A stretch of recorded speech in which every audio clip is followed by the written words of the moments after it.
La femme doit respecter et aider son mari à construire le foyer.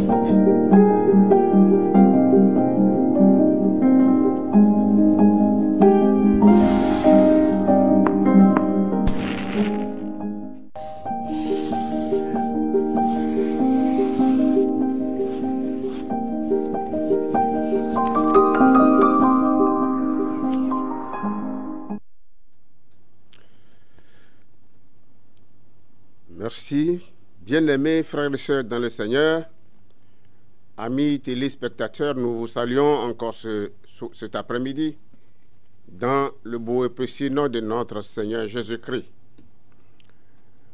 Grande est notre joie de vous savoir nombreux à l'écoute.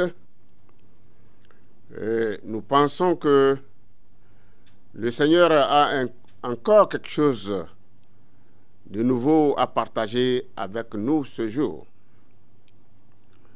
Partout où vous êtes à notre compagnie, que le Seigneur Jésus-Christ vous bénisse.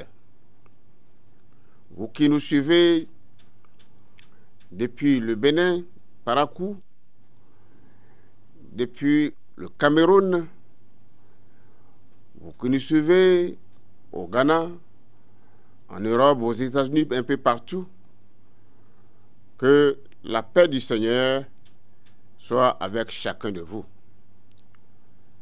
Cet après-midi, donc, nous avons comme thème « Comment éviter l'adultère dans le mariage ?» Comment éviter l'adultère dans le mariage? Et notre texte de base se trouve dans Hébreux chapitre 13, verset 4. Mais avant toute chose, nous allons prier. Éternel notre Dieu et notre Père, toi qui nous aimes tant et que tu veux notre sanctification, merci de ce que ce matin, tu veux partager avec nous ta parole. Tu as dit à Josué que ce livre de la loi ne s'éloigne pas de ta bouche. Oui, parce que c'est par cette loi que Jésus réussira dans toutes ses entreprises. Nous également, pour réussir dans nos mariages, dans nos foyers, nous avons besoin de ta loi. Ce jour, Seigneur, tu veux passer par l'un de tes simples serviteurs pour parler à ton peuple. Que je m'efface et que toi seul tu sois écouté, afin que nos foyers soient transformés à ton image et pour que la gloire et l'honneur te reviennent. Merci Seigneur de ce que tu as déjà à l'œuvre au milieu de nous. Sois béni et sanctifié au nom de Jésus.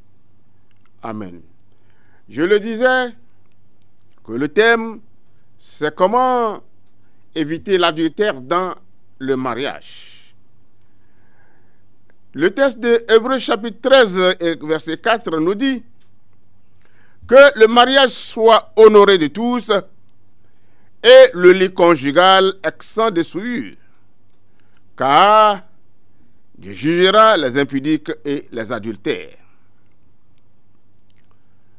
Oui, puisque Dieu jugera les impudiques et les adultères, il est chose normale que nous puissions en parler à chaque moment, puisque la parole de Dieu nous dit que faute de connaissance, son peuple périt. Veuillez noter que vous pouvez éviter l'adultère. Il est de votre pouvoir de le faire si vous le voulez véritablement. L'insouciance est l'une des principales causes des affaires dans le mariage. Ce n'est pas le diable tel que beaucoup de gens le déclarent toujours quand ils tombent dans le péché, dans un péché quelconque. Ils prétendent que c'est le diable qui les a poussés. Non, pour ce qui concerne l'adultère, bien-aimés frères et sœurs dans le Seigneur, nous pouvons facilement l'éviter. Respectez donc les simples règles suivantes que je vais essayer de partager avec vous et vous ne tomberez jamais dans l'adultère. Dans le livre des Proverbes, au chapitre 5, verset 3, la parole de Dieu nous dit: car les lèvres de l'étrangère distillent le miel, et son palais est plus doux que l'huile. Donc, bien-aimés frères et sœurs, la première chose, c'est de ne jamais faire de quelqu'un du sexe opposé votre meilleur ami, avec qui vous partagez des discussions intimes. Oui, des discussions intimes. Parce que la parole de Dieu nous dit que les lèvres de l'étrangère distillent le miel. Il va te dire de bonnes choses.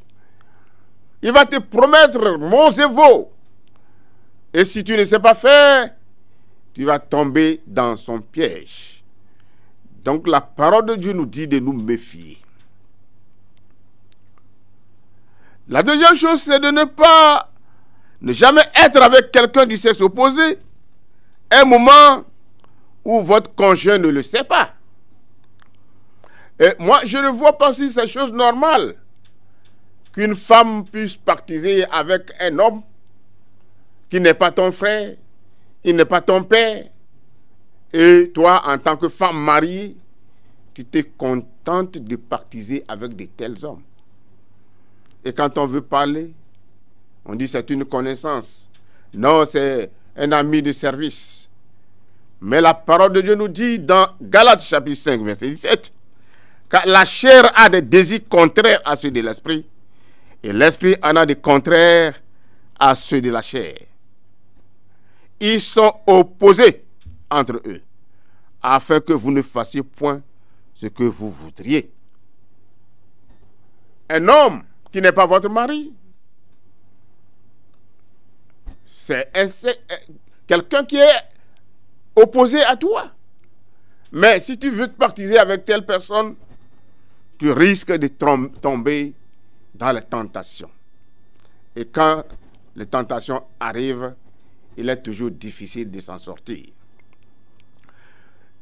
Ne jamais dire du mal de votre conjoint en présence de quelqu'un, et il serait que vous n'êtes pas heureux dans votre couple, et là, il va profiter pour vous montrer une affection, une fausse affection, une affection peu sincère, pour vous donner ce qui vous manque, et profiter de cela pour vous détruire. Oui, c'est ça que l'ennemi fait. Chaque jour, devant ce dernier, tu te plains. Mon mari, il ne me fait pas ceci, il ne me fait pas cela. Oh, mon mari. Mais devant cet homme, si vous lui dites de telles choses, qu'est-ce que vous voulez qu'il fasse? Il va profiter. Il va te promettre des choses impossibles. Et comme on dit souvent que l'ennemi tourne tout autour de nous, il cherche qui dévorer, tu finiras par tomber dans ses mailles.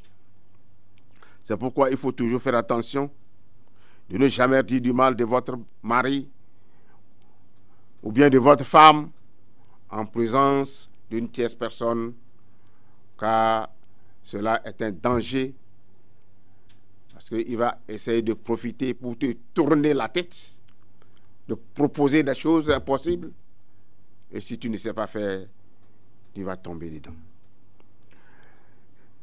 Cinquième chose, ne visitez jamais un site. Oui.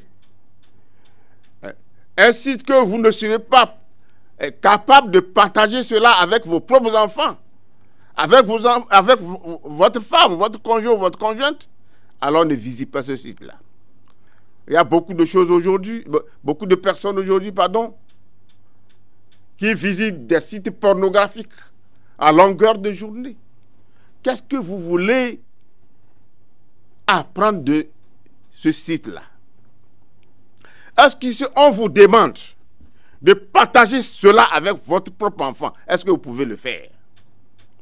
Alors, si vous ne pouvez pas le faire, donc ce n'est pas la peine d'aller visiter ces sites-là. Ces sites-là sont faits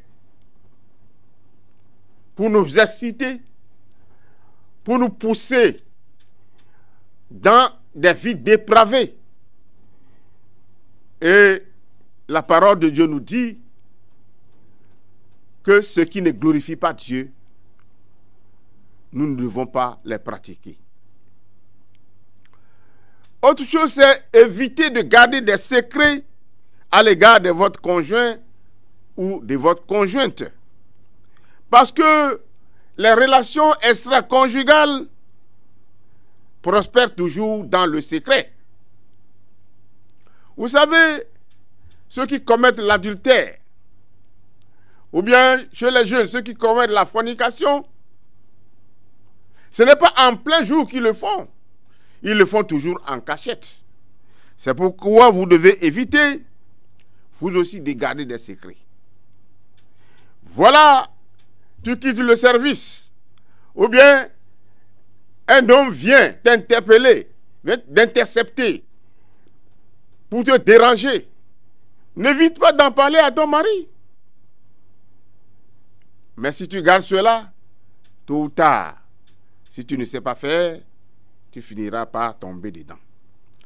Et aussi, il faut éviter de vous confier à des personnes de sexe opposé. Il devait y avoir quelqu'un de votre sexe à qui vous pouvez parler si vous avez des problèmes. Pourquoi ne pas parler à votre pasteur, à votre diacre, à votre diaconesse? Pourquoi ne pas parler à cela? Pourquoi aller parler à quelqu'un d'un sexe opposé? Qu'est-ce que vous voulez qu'il vous donne comme conseil? Non. Ne creusez pas la tombe de votre propre mariage avec votre bouche. Ce que vous allez dire ensemble avec ce dernier, les causeries que vous allez mener, les conseils qu'il va vous donner, je ne pense pas que ça va vous aider à faire prospérer votre couple. Évitez de recueillir des cadeaux non sollicités. Oui, des faveurs de sexe opposé. Oh, tiens, tel billet de francs. Mais ce n'est pas ton papa. Et lui non plus, il n'est pas un papa Noël qui vient distribuer les choses gratuitement. Non. C'est pourquoi il faut toujours faire attention aux cadeaux. Et à certains de ces cadeaux-là, qui sont des cadeaux empoisonnés. Évitez de penser que tout le monde est meilleur que votre conjoint. Oui, la comparaison. Il y a de ces femmes-là qui essaient de comparer leur mari à d'autres hommes.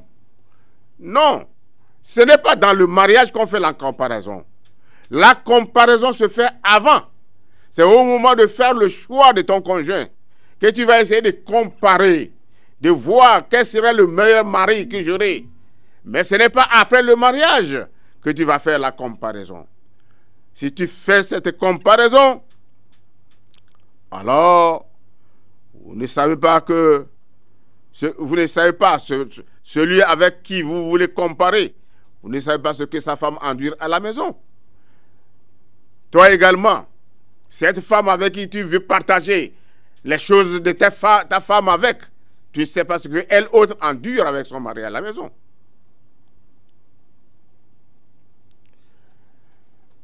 Un pasteur donnait ce témoignage. Au cours d'un mariage, il a dit que un jour, il est en train de regarder un film. Et qu'est-ce qu'il a constaté? Il a constaté que un homme et une femme s'étaient séparés. Et un jour, ce monsieur qui s'est séparé avec sa femme, il a rencontré le monsieur qui allait avec son ancienne épouse. Et il lui a dit, ah, monsieur, c'est toi qui prends cette femme? Le monsieur dit oui. Et l'ancien mari de lui dit, cette femme est une lionne. Et l'autre de lui répondre, cette femme est une lionne. Mais la femme avec qui moi j'étais était une vipère. C'est dit tout simplement que l'herbe n'est seulement pas verte dans l'autre concession parce qu'elle est loin de vous. Donc vous allez penser que de l'autre côté, non, tout marche bien. Non. Vous ne connaissez pas ce qui se passe dans ces foyers-là. Donc vous n'allez pas hasarder pour dire ma femme, elle est telle, je vais aller chercher mieux ailleurs. Non. L'herbe n'est pas seulement plus verte dans l'autre concession parce qu'elle est loin de toi. C'est pourquoi si nous lisons dans Genèse au chapitre 13, verset 10, nous allons voir l'histoire de Lot et d'Abraham là-bas. Qu'est-ce qu'il est écrit là? Il a dit, le verset 10 dit, Lot leva les yeux et vit toute la plaine du Jourdain qui était entièrement arrosée. Avant que l'Éternel eût détruit Sodome et Gomorrhe, c'était jusqu'à ce soir comme un jardin de l'Éternel, comme le pays de l'Égypte. Voyez-vous de loin, Lot pensait que comme tout est vert, comme tout est vraiment bon à voir, c'est le jardin de l'Éternel. Non, Lot s'est largement trompé.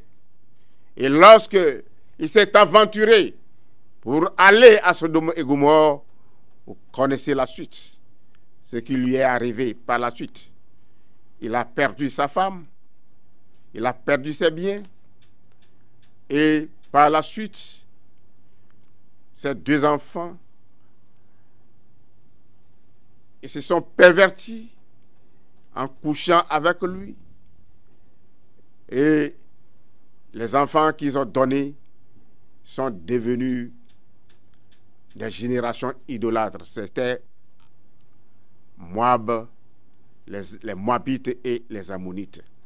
Voyez-vous, il ne faut jamais penser que moi, c'est ma femme qui est telle, ma femme qui est... Peut-être que tu as la meilleure femme et tu ne le sais pas.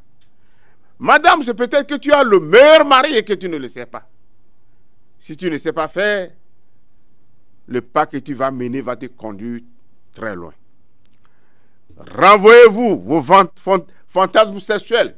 Oui, avec votre mari à la maison, avec votre femme à la maison. Renvoyez-vous tous vos fantasmes sexuels et il ou elle est planté dans votre vie pour vous satisfaire et vous garder sain. Voilà. Si vous sentez le désir, tournez-vous votre mari. Si vous sentez le désir, tournez-vous vers votre femme. Rappelez-vous toujours que tout ce que chaque femme ou homme a dans son corps, votre conjoint l'a aussi, et ils ne sont pas différents les uns les autres. Pour ceux qui ont passé par plusieurs femmes, ou bien par certaines femmes qui ont passé par plusieurs hommes, si vous pouvez leur poser les questions, ils vont vous dire, il n'y a aucune différence. Non, il n'y a aucune différence. Ce n'est pas comme le sel et le sucre. Non. Toute femme est femme et tout homme est homme. Donc, il n'y a pas de différence. Il est bien vrai que seuls nos visages diffèrent les uns les autres. Mais pour tout ce qui est du sexe, il n'y a aucune différence.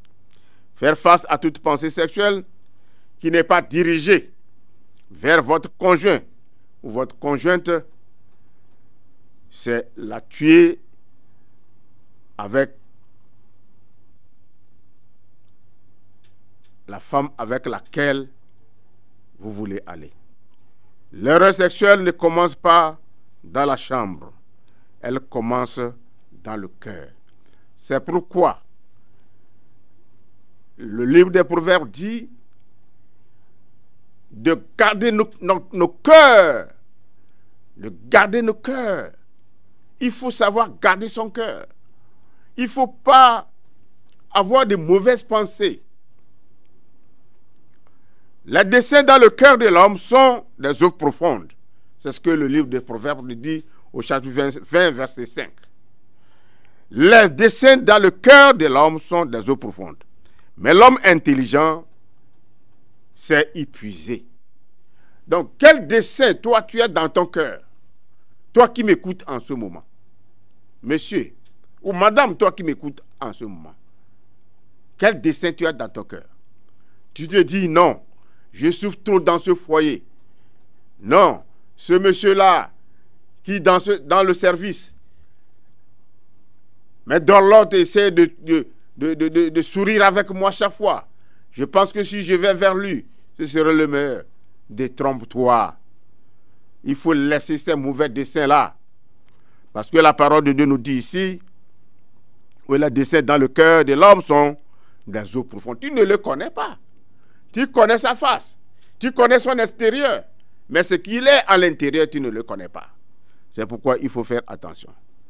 Avant de voyager, pour ne pas tomber dans des extravagances sexuelles, si toi, aujourd'hui, si tu veux voyager, il faut faire le sexe avec ta femme avant de partir. Et si c'est une semaine que tu vas faire, tu es capable de rester et revenir revoir ta femme à la maison. Donc, avant de voyager, avoir des rapports sexuels avec votre conjoint et préparer votre esprit à ce que vous n'aurez pas de sexe jusqu'à ce que vous ne reveniez de votre voyage. Et je pense que cette décision peut sauver votre vie et votre destin. Homme, évitez de regarder le devant et le derrière des dames. Parce que ce qu'on voit, c'est ce qui attire. Et c'est ça qui va vous conduire à imaginer autre chose, à avoir d'autres desseins dans votre cœur. Il est stupide, puéril et sale de le faire. C'est ce qu'on appelle la luxure. Ce n'est pas différent de ce que votre conjoint a. S'il vous plaît, ne soyez pas stupide, monsieur. C'est pourquoi Job, notre patriarche Job, dans Job au chapitre 31, verset 1, a dit: j'avais fait un pacte avec mes yeux et je n'aurais pas arrêté mes regards sur une vierge. Oui, Job sait qu'en fixant ses yeux sur des vierges, des jeunes filles, le derrière des femmes, il sera tenté. Il sera tenté. Parce que la parole de Dieu dit que c'est en regardant que nous aurons des mauvais desseins. Donc, il faut éviter de regarder comme Job l'a dit, pour ne pas fixer des regards sur des vierges, sur des femmes. Marchez en compagnie d'hommes et de femmes bienveillants. Si vous avez pour compagnie des adultères, forcément vous deviendrez adultère. C'est pourquoi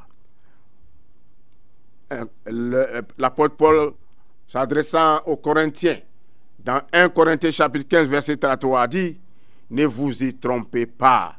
Les mauvaises compagnies corrompent les bonnes mœurs. Discutez de vos désirs sexuels avec votre conjoint ou avec votre conjointe. Et laissez-le les satisfaire à la maison. Ne poursuivez pas pour quelque chose qui vous pourchassera plus tard et vous blessera profondément demain. Oui, si vous poursuivez quelque chose qu'on ne doit pas poursuivre, ça va te poursuivre toi-même demain. C'est ce que Dieu disait à Jérémie, que leur mal les atteindra. Ne permettons pas que notre mal puisse nous atteindre un jour. Remplissez votre cœur avec la parole de Dieu. Toujours avec la parole de Dieu. Cela ne donnerait pas d'espace à la luxure de votre esprit. Bien-aimés frères et sœurs dans le Seigneur, comptez toujours le coût de l'adultère. Ne regardez pas seulement au plaisir. Considérez l'adultère que cela pouvait engendrer. La perte de l'intégrité, la maladie. Comment vous allez blesser votre conjoint ou votre conjointe? Comment vous allez blesser vos enfants, vos parents, votre entourage? Comment vous allez salir le nom de votre Église? Et enfin, comment vous allez salir le nom de votre Dieu, le Dieu Tout-Puissant? C'est pourquoi le livre des Proverbes nous dit que ton cœur ne se détourne pas vers les voies d'une telle femme, ne t'égare pas dans ses sentiers. Proverbes chapitre 7, verset 25. Rappelez-vous toujours, bien-aimés frères et sœurs dans le Seigneur, que la jouissance, le plaisir et les sensations fortes dans le sexe durent seulement 8 secondes ou moins et pas plus, mais que ces répercussions peuvent durer toute l'éternité. Peut-être même parfois, pour ceux qui font des éjaculations précoces, peut-être en moins d'une minute, tu as déjà éjaculé. Alors que les conséquences qui vont suivre, ça va durer jusqu'à l'éternité. Alors, est-ce que nous allons permettre à un plaisir de quelques secondes nous faire échanger l'éternité? Je ne pense pas que c'est le meilleur choix. Alors soyez fidèles à votre conjoint ou à votre conjointe et vous serez fiers de l'avoir été. Priez régulièrement pour votre conjoint ou votre conjointe et pour votre mariage. C'est une bonne chose. Et si c'est possible, priez chaque jour avec votre conjointe pour que le Seigneur puisse vous préserver de la tentation.